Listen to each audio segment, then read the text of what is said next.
Hi student. GIT की online class में आप सबका स्वागत है। और आज की क्लास में लोग जानेंगे अकाउंटिंग टर्म के बारे में। हाँ, चूंकि याद रखिए अकाउंटिंग टर्म में कुछ पॉइंट हम लोग पढ़े थे, लगभग 5 पॉइंट। हाँ, अगर जैसे हम पूछ रहे हैं बताने का एक तरीका समझ लीजिए कि पूछा जाए अकाउंट क्या है।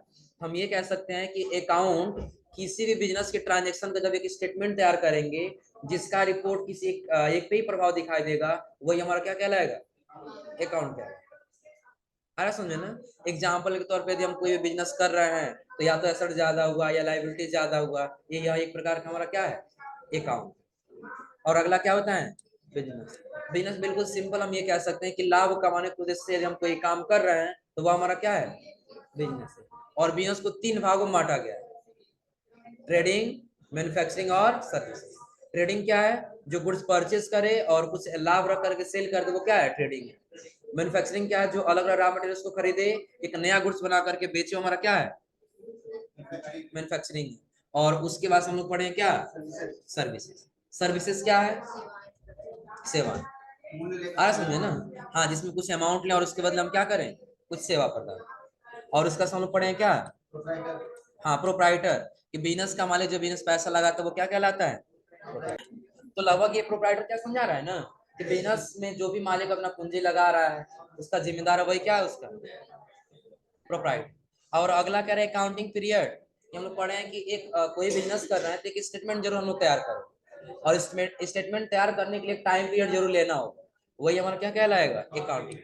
और यह किस प्रकार से होना चाहिए, या तो मंथली होना चाहिए, या तो क्वार्टरली होना चाहिए, या तो ईयरली। और उसका हम लोग पढ़े थे क्या, चार्ट्स ऑफ अकाउंट। कि ऐसे अकाउंट्स का समूह जो पार्टिकुलर किसी बिजनेस के द्वारा यूज किया जा रहा है वही क्या हमारा, चार्ट्स ऑफ अकाउंट। जैसे हम बताए थे, अगर जो हमारा सन्नी क्रेडिटर्स उसका अलग ग्रुप, सनी डेब्टर्स उसका क्या होगा, अलग ग्रुप। एक्सपेंस करे तो उसका अलग ग्रुप, इनकम हो रहा है तो उसका अलग। वही हमारा क्या कहलाएगा, चार्ट्स ऑफ अकाउंट कहलाएगा। और उसके बाद हम लोग पढ़े थे क्या, पढ़ना है क्या। अब चलिए ध्यान दीजिए, अब इसमें दिया क्या, एंटिटी। एंटिटी का मतलब ये समझिए अस्तित्व होता है। एंटिटी का मतलब क्या होता है, अस्तित्व। अब अस्तित्व क्या है, जैसे अगर आप लोग कहीं जाते हैं ना तो एक बिजनेस अगर तो उसका नाम जरूर लेते हैं, या बिजनेस के मालिक का नाम लेते हैं। यहाँ फला साहब के यहाँ चले जाइए, वहां सामान आपको बढ़िया मिल जाएगा। या ये बिजनेस में चले जाइए, वह यहाँ बढ़िया मिल जाएगा। जैसे देखिए दे रहा है एंटिटी, एक पर्सन, पार्टनरशिप, बिजनेस या ऑर्गेनाइजेशन हो सकता है जिसका एक लीगल और सेपरेट, यानी कि क्या उसका अस्तित्व मौजूद हो। जैसे राजेश ज्वेलर्स एंड विद्युत ट्रेडर्स प्राइवेट। जैसे हम लोग कोई बिजनेस देखते हैं उसका नाम ही क्या होता है, उसका अस्तित्व हो। सपोज करिए कि अगर जो एक ऐसा बिजनेस है जिस बिजनेस के क्या है, जो प्रोप्राइटर है, जो मालिक है, उनसे भी आपकी बनती है। और बिजनेस में यदि आप जाते तो वहाँ पे आपको सामान ही बढ़िया मिलता है। यदि दूसरा कोई आपसे सजेशन ले कि आप ये बताइए अगर हमको ये प्रोडक्ट लेना है तो हम कहाँ पे जाकर के, तो आप तो यही कहेंगे ना कि जैसे पूछ हमको एक बुक्स लेना है तो हम बोलेंगे लस्सी बूटी पे चले जाए, वहां मिल जाएगा। बिजनेस का वो क्या है, अस्तित्व, तो उसका नाम ही उसका क्या है, अस्तित्व। अगर जो आपको आप ये सोचेंगे हमको कंप्यूटर कोर्स करना है, किसी से पूछे तो बताया नहीं, आप जीआईटी में चले जाइए, वहां बेहतर पढ़ाई आ रहा, समझे ना। तो नाम उसका क्या है, अस्तित्व। इतना क्लियर है ना। लेकिन हाँ, याद रखिएगा जब भी बिजनेस में हम लोग जाएंगे ना तो 2 एंटिटी मानते हैं। कितना एंटिटी मानते हैं, क्योंकि एक बिजनेस हमारा अलग एंटिटी हो जाएगा और बिजनेस का मालिक एक अलग एंटिटी। क्योंकि हो सकता है बिजनेस के नाम से कुछ लोग आते हैं और कुछ लोग बिजनेस के मालिक के नाम से आते हैं। आ रहा समझे ना। जो आ कह रहा क्या, एंटिटी एक पर्सन का हो सकता है, या पार्टनरशिप बिजनेस का भी हो सकता है, या ऑर्गेनाइजेशन या किसी कंपनी का भी हो सकता है जिसका एक लीगल और सेपरेट अस्तित्व। जैसे दे रहा है क्या, राजेश ज्वेलर्स, ये तो नाम ही है बिजनेस का ना। ट्रेडर्स ये भी बिजनेस का क्या है। तो पूछा एंटिटी क्या, तो बता ले जाएंगे ना कि बिजनेस का एक ऐसा लीगल एविडेंस, उसका क्या अस्तित्व हमारे बिजनेस के लिए क्या कहलाएगा भाई, एंटिटी कहलाएगा। जैसे एग्जांपल तो बता सकते हैं बिजनेस का नाम या बिजनेस के मालिक का अस्तित्व। इतना क्लियर है ना। और जब इसके आगे जाएंगे तो अगला 7 नंबर पे क्या दे रहा है, ट्रांजेक्शन। तो लगभग ट्रांजेक्शन क्या है सबको पता है ना, कि जो हम लोग ऑनलाइन पेमेंट करते हैं वही ट्रांजेक्शन कहलाए, वही होगा सिर्फ ना। ट्रांजेक्शन सिर्फ वो नहीं कहा जाएगा, ट्रांजेक्शन जो दो और दो से अधिक बिजनेस एंटिटी के बीच। एंटिटी का मतलब क्या हो जाएगा, बिजनेस का नाम, और दो बिजनेस के बीच यदि कोई लेन देन प्रक्रिया हो रही है तो वही क्या कहलाएगा, ट्रांजेक्शन कहलाता है। जो कह रहा है यहाँ पे दो या दो से अधिक बिजनेस एंटिटी के बीच होने वाला लेन देन ट्रांजेक्शन कहलाता है। कोई दो बिजनेस है और उस बिजनेस के बीच यदि लेन देन हो रहा है तो वही लेन देन क्या कहलाएगा? ट्रांजेक्शन कहलाएगा। और कह रहा है ट्रांजेक्शन एक ऐसा इवेंट है जिसकी कुछ वैल्यू हो। अब अगर जो आप कोई गुड्स बेच रहे हैं ना और उसके बदले अगर जो कोई गुड्स ले रहा है तो उसके बीच क्या हो, कुछ अमाउंट जरूर होगा। एग्जाम्पल के तौर पे यदि हम यही ले लें, हम यदि किसी को रिमोट बेच दें उसके बदले में पैसा जरूर लेंगे। यदि हम ये किसी से परचेज कर रहे हैं इसके बदले में कुछ पैसा जरूर लेंगे। तो जो भी जिसके बीच कुछ वैल्यू होगा वही हमारा क्या कहलाएगा? ट्रांजेक्शन कहलाएगा। जो आगे कह रहा है जो दो या दो से अधिक बिजनेस एंटिटी के बीच इन्वॉल्व हो। अब देखा है तो कोई सिंगल व्यक्ति ट्रांजेक्शन कर सकता है। आप अगर जो अकेले हैं तो कुछ परचेज या सेल कर सकते हैं। परचेज करने जाए दूसरा बिजनेस चाहिए, सेल करने जाए तो कोई बिजनेस या व्यक्ति चाहिए, तभी तो कर पाएंगे ना। कि खुद से हम खरीदेंगे और खुद से बेचेंगे, ऐसा पॉसिबल नहीं है ना। तो कब होगा? दो व्यक्ति या दो बिजनेस के बीच ही होगा, वही हमारा क्या कहलाएगा? ट्रांजेक्शन। जो आकर जैसे परचेज गुड्स, आप गुड्स खरीदे तो किससे खरीदेंगे? किसी दूसरे व्यक्ति या बिजनेस से ही खरीदेंगे ना। अगला क्या है? रिसिप्ट ऑफ मनी, पैसा आप रिसीव कर रहे हैं तो खुद से आप खुद को पैसा रिसीव नहीं कर पाएंगे, किसी दूसरे से आप पैसा रिसीव करेंगे। और अगला कह रहा है payment to creditors, payment to creditor. Creditors यानी कि सप्लायर जिस हम सामान खरीदते हैं उसको हम पेमेंट किए, तो दो व्यक्ति हो गए कि नहीं होगा? यानी कि जहां पे दो व्यक्ति होंगे वही हमारा क्या कहलाएगा? और वही कह रहा है कोई भी ट्रांजेक्शन कैश ट्रांजेक्शन हो सकता है या फिर क्रेडिट ट्रांजेक्शन हो सकता है। आ रहा समझे ना? हो सकता है या तो कैश बेस पे हो या तो क्रेडिट बेस पे। और आगे कह रहा है, अगला क्या कह रहा है? तो पहले ये ट्रांजेक्शन समझ लीजिएगा। अगर जो पूछा जाए व्हाट इज ट्रांजेक्शन, क्या है ट्रांजेक्शन? बिल्कुल सिंपल जवाब देंगे, जो दो या दो से बिजनेस एंटिटी या पर्सन के बीच लेन देन की प्रक्रिया होती है वही क्या कहलाता है? ट्रांजेक्शन। जिसके बीच क्या कुछ वैल्यू भी इन्वॉल्व होता है। आ रहा समझे ना? और उसके बाद से जो भी हम ट्रांजेक्शन करते हैं उसकी कुछ वैल्यू होती है। फॉर एग्जाम्पल क्या? Purchase of goods, receipt of money, payment to credit. और ये दो बेस पे हो सकता है, या तो कैश हो सकता है या तो क्रेडिट हो सकता है। आ रहा समझे ना? यदि हम किसी से कैश खरीद लिए, क्या खरीद लिए? कैश, तो भी ट्रांजेक्शन ही है।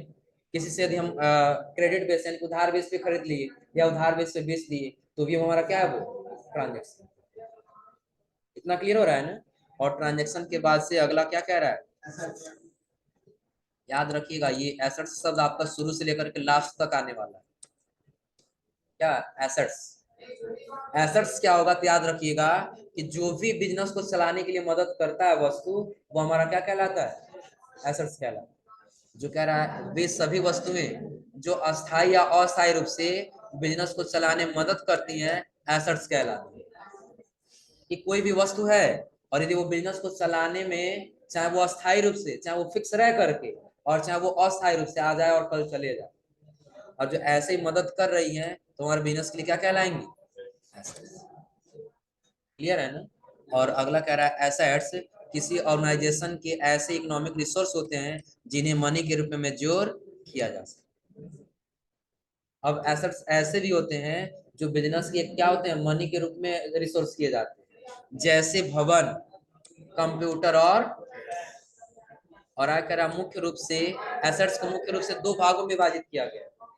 पहला फिक्स एसेट्स और दूसरा एसेट्स क्या है? तो बिजनेस को अस्थायी और अस्थायी रूप से चलाने वाली वस्तु क्या कहलाती है? एसेट्स कहलाती हैं। और एसेट्स को दो भागों में विभाजित किया गया है, पहला फिक्स एसेट्स और दूसरा करंट। फिक्स एसेट्स क्या है? कह रहा है ऐसे एसेट्स जिसको किसी बिजनेस में लंबे समय तक प्रयोग किया जा सके उसे फिक्स एसेट्स कहते हैं। जो अब ध्यान रखिएगा, जो फिक्स एसेट्स होता है ना उसका कम से कम न्यूनतम आयु 1 ईयर माना जाता है। कितना माना जाता है? यदि 1 साल तक कोई एसेट्स हमारे बिजनेस में काम कर रहा है तो वो क्या है? फिक्स। और यदि 1 साल से वो कम कर रहा है तो वो क्या है? करेंट। इतना क्लियर है ना? फिक्स क्या और करंट क्या, ये समझा रहा है ना? कि जिसकी आयु क्या हो, न्यूनतम कम से कम 1 साल हो, वो हमारा क्या है? Fix assets. और जिसका आयु 1 साल से कम हो वो हमारा क्या है, करंट। अधिक हो वो फिक्स, और जो कम है वो, जो देखिए आप कह रहा फिक्स वाले में पहले, ऐसे एसेट्स जिसको किसी बिजनेस में लंबे समय तक प्रयोग किया जा सके उसे फिक्स एसेट्स। और क्या कह रहा, जैसे लैंड यानी कि भूमि, बिल्डिंग भवन, मशीनरी, प्लांट, फर्नीचर एंड। हो सकता है कि यदि आपको एक भूमि खरीदनी है, क्या वो एक साल में खत्म हो जाएगा? एक साल से अधिक चलेगा ना, फिक्स एसेट्स है। बिल्डिंग कोई भवन है, वो भी क्या होगा, एक साल से अधिक ही चलेगा। आ रहा समझे ना। और उसके बाद दे रहा है क्या, मशीनरी। कोई मशीनरी खरीद लिया हम अपने बिजनेस की। सपोज करिए कि अगर जो हमारा कोई बिजनेस है और उस बिजनेस को चलाने के लिए कोई मशीनरी खरीद ली, एक साल में खत्म नहीं हो जाएगा ना, एक साल से अब चलेगा।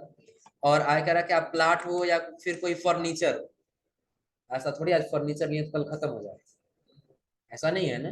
कि जितनी भी वस्तु है वो बिजनेस में क्या लंबे समय तक चलने वाली हैं, इसलिए इसको क्या बोलते हैं, फिक्स। और अगला कह रहा है क्या, करंट एसेट्स। करंट एसेट्स में देखिए क्या कह रहा है, कह रहा है ऐसे एसेट्स जो शॉर्ट टर्म बेसिस हो, जैसे डेप्टर्स यानी कि कस्टमर। शॉर्ट टर्म बेसिस यानी कि कम समय के लिए, कम समय के बेस पर हो, वो क्या कहलाएगा, करंट एसेट्स। जैसे कस्टमर, डेप्टर्स यानी क्या होगा, कस्टमर। तो कस्टमर क्या होगा, ग्राहक। अब ये क्या फिक्स रहेगा, हो सकता है आज आपके यहाँ आया तो कल किसी और के यहाँ चला जाए। आ रहा है समझ में ना। ये हमारा क्या हो जाएगा, कस्टमर क्या हो जाएगा, करंट एसेट्स तो है, क्योंकि और जो कस्टमर नहीं रहेगा तो बिजनेस चलने वाला नहीं। तो बिजनेस को चलाने के लिए कस्टमर चाहिए, तो कस्टमर क्या है, एसेट्स है। लेकिन फिक्स नहीं है, आज आएगा कल नहीं आएगा, क्या है, करंट। हाँ कहीं दूसरे दुकान पे चला जाएगा, है ना। और अगला कह रहा है क्या, स्टॉक। अगला क्या कह रहा है, स्टॉक। स्टॉक क्या है कि जो भी वस्तु अपने बिजनेस में रखे हैं सेल करने के लिए ना, वो क्या कहलाती है, स्टॉक।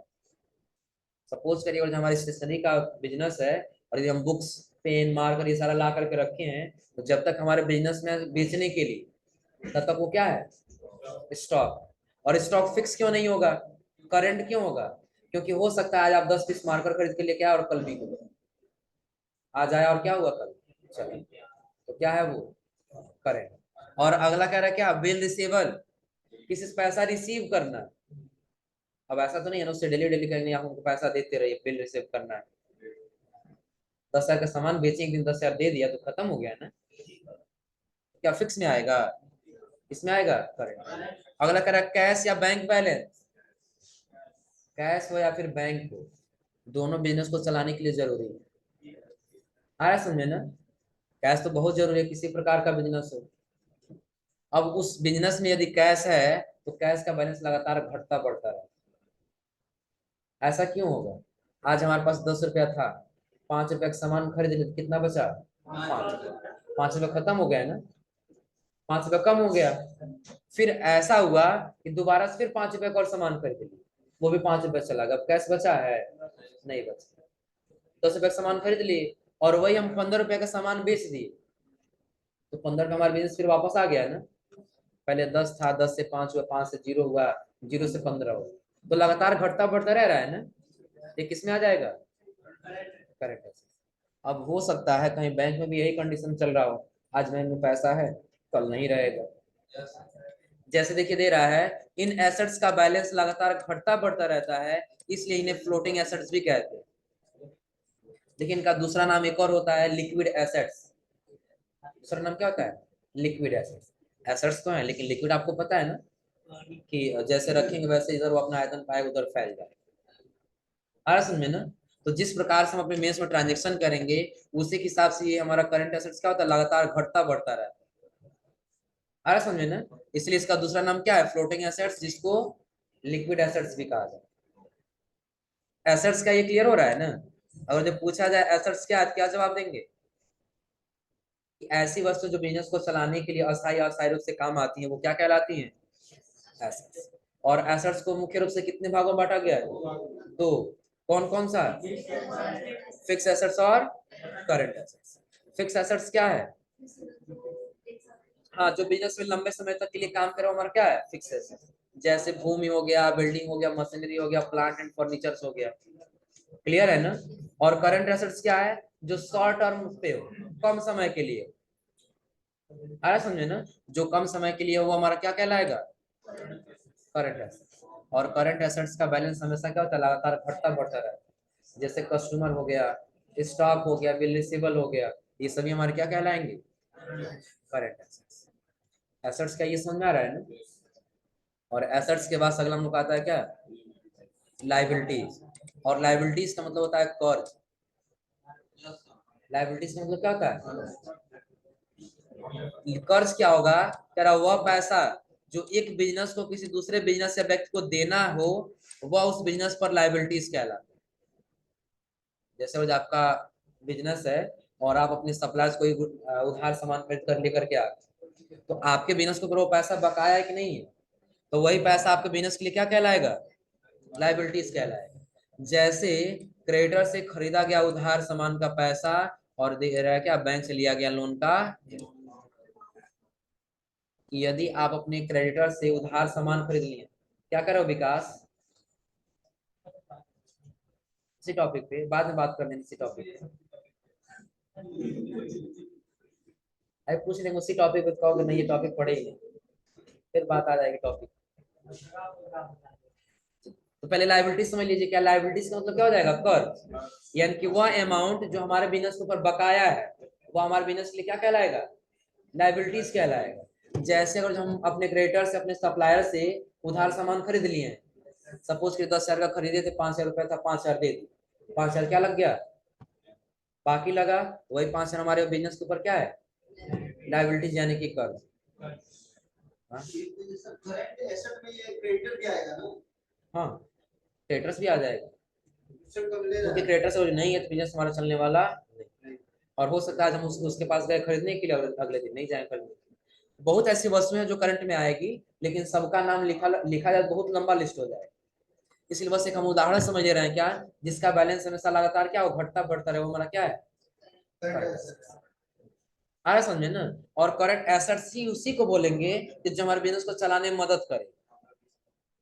आ रहा समझे ना?